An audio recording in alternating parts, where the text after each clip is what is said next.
नमस्कार सगळ्यांना, मी सुप्रिया तुमचं पुन्हा एकदा माझ्या चॅनलमध्ये स्वागत करते। तर आज ना मी एक महत्त्वाचं काम करायला जाते, ते म्हणजे गॅसचं जे आहे ना KYCचं जे निघाले ते करायला। तर ना मी आजच्या व्हिडिओमध्ये तुम्हाला सांगणार आहे की जर तुम्ही तुमच्या गॅसची KYC केली नाही, म्हणजे हे जे पुस्तक आहे ते घेऊन जायचं आहे तिथं, आणि जर आपण KYC करून नाही घेतली तर त्याच्यामुळे आपल्याला काय नुकसान होणार आहे ते तुम्हाला पुढच्या व्हिडिओमध्ये कळेलच। पण हे ना अत्यंत गरजेचं झालेलं आहे KYC करणं।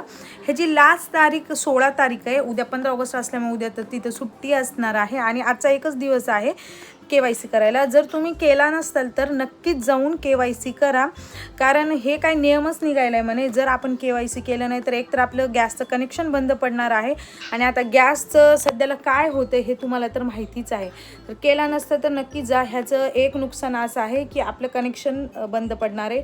दुसरं नुकसान असं आहे की म्हणे आपल्याला जो आता 970 रुपयाला जर गॅस आहे ना तो मिळणार आहे 1100 रुपयाला असं म्हणतायत बरं का। तर नक्की मलाही माहीत नाही, मी तिथं जाऊन सगळी माहिती घेणार आहे। आणि तिसरं म्हणजे परत नवीन कनेक्शन घेणं एवढं अवघड झालेलं आहे। मी तिथं जरा चौकशी केली, कारण माझ्याकडे ऑलरेडी एकच टाकी आहे जी की मला पुरेशी जात नाही, त्यामुळे मला अजून एक कनेक्शन घ्यायचं होतं। 2 महिने कुठलेही कनेक्शन, भारत गॅसचं कनेक्शन आहे माझं, 2 महिने कुठलेही कनेक्शन तिथं दिल्या जाणार नाही आहे। तर ह्याच्यासाठीच म्हणते, तुम्ही जर KYC केली नसेल तर नक्कीच जा। ते जे भैया येतात सिलेंडर घेऊन, मी त्यांना विचारलेलं, ते म्हणे फक्त जे आपलं गॅसचं पुस्तक असतं ते, आधार कार्ड आणि लागला तर एक फोटो लागेल, तर एवढ्याच वस्तू लागणार आहेत आणि तिथं जाऊन करून घ्या। आता चला मी तर तयार झालेली आहे आणि आता मी डायरेक्ट जाते तिथं आणि बघते काय काय होते। आणि हो, तुमच्याकडे सिलेंडरचे काय भाव आहेत ते मला कमेंट करा, कारण आपण बघूया सगळीकडे एकच भाव आहेत का। तर आमच्या इकडे ना 970 रुपयाला दिलं मला ह्यावेळेस सिलेंडर। तुमच्या इकडे काय, आणि माझा व्हिडिओ कोणत्या गावातून पाहतात हे पण कमेंट करा बरं। चला आता आपण बोल काहीतरी, आता तू पार्सल येणार तिथं। तर आता जाऊन आले मी, आणि काय माहिती का, ते ॲक्च्युली जेव्हापासून आपण कनेक्शन घेतलं आहे तेव्हापासून एकदा जरी KYC केली असेल, म्हणजे KYC केली असेल तर ठीक आहे। एकदा पण KYC झाली नसेल तर तुम्हाला निश्चितच KYC करावं लागेल।